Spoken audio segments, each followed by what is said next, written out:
Hi, it's Connecticut personal injury attorney Ryan McKeen here.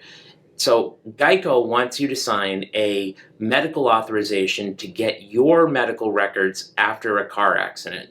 In this video, I'm going to tell you what your rights are, what Connecticut law is, and why you should not give Geico access to a fishing expedition through your medical records.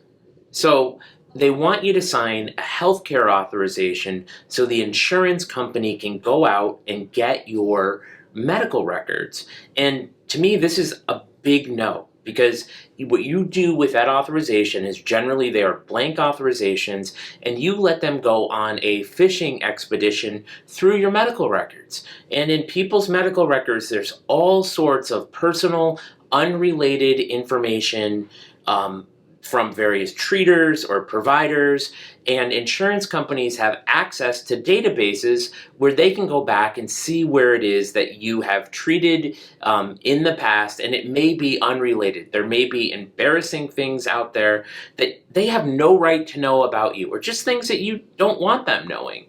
So when you sign that document, you're giving them permission to go fish, and you shouldn't let that happen, because in Connecticut, insurance companies are only allowed for related medical bills and expenses, so related records. So it's even to the point in our office, we have a team of folks who redact records. So if you go to the primary care physician and you report injuries from an auto accident, and you also say, well, look, I have a stomach bug, the stuff about the stomach bug, they don't get access to. The stuff about the auto accident, they do.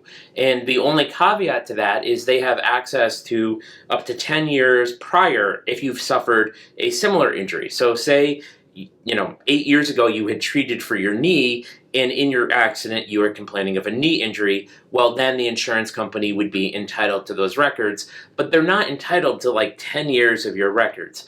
Oftentimes they will go into primary care records. Oftentimes they will use those records to try to discredit you, to try to embarrass you at deposition, and they have no right to do it. So if the insurance company wants you to sign a release, say no. Go into your own portal, get your own related medical bills, if you want to give them over, and your own related medical records, and turn them over yourself, or hire a lawyer to do that for you to get those records to them, but do not give them a blank check to go fishing through your health records. If you have any questions, don't hesitate to give me a call, 860-471-8333.